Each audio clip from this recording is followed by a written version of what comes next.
how are you coping with the drop in oil price? Is the country looking forward to diversification? I'll start, and Ramin, please feel free to fill in. So you mentioned, Shaun, you actually asked, what are the challenges that keep us awake at night? So one of the other challenges, or the other thing that will keep me awake at night, is when the oil price crash. So because I know what it means to our bottom line, I know what it means to our cash, to our revenues. So we are in that situation now. So with the COVID-19 situation, the market condition is really difficult. You can see the oil price even drop below 20 at some point. Thank God that it's recovering now. So what does it mean for BLNG, right? So of course, there are many actions that we have to put in place, and the motto, or the importance that we are looking at, is also in terms of how do we maximize and conserve cash. So we actually then review and reprioritize our activities, in terms of, is there any project that we can actually postpone or put on hold or defer to next year. So that's why it is about the reprioritization. So that is one of the one of the actions that we have taken, when the oil price drop.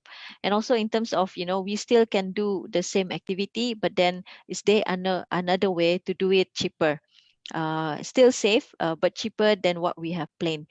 For example, if we want to do this activity, instead of bringing in, a consultant, a third-party consultant, is there anyone in BLNG can actually do it? So in terms of, doing it by in-house, instead of, hiring or bringing in a third-party consultant. So that is just, some of the examples. Raymond, is there anything you want to add? No, that's one of the a few good examples, because actually the COVID situation kind of helped us to really push that.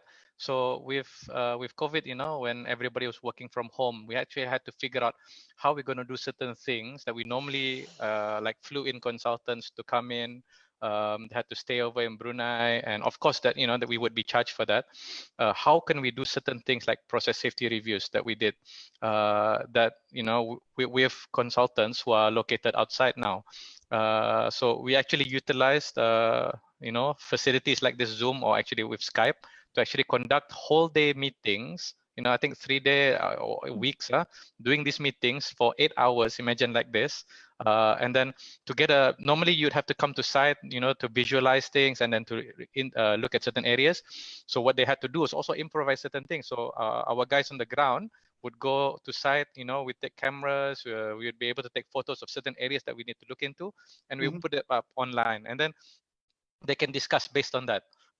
So things actually worked out. It was the first time that it was done. The COVID situation kind of forced it to happen, but I think we also got some cost savings from that, because we didn't have to fly anybody in. So those are the kind of small things, although small, but still they add up as a whole.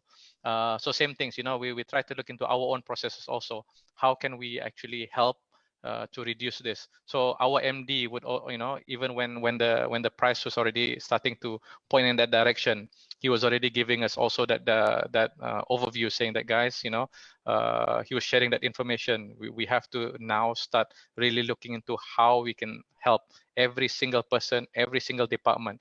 How can we contribute to actually saving? And the company is actually stepping up to that and trying to see in every single area. So Masha is actually privy to all the savings or the things that we try to solve here. And then sometimes she would say that, okay, yeah, but that's not enough. I need more guys. I wonder if... But that challenge is also very important. So then it helps to push you to actually find and do more.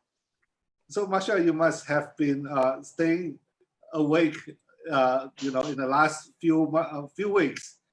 Plenty of nights.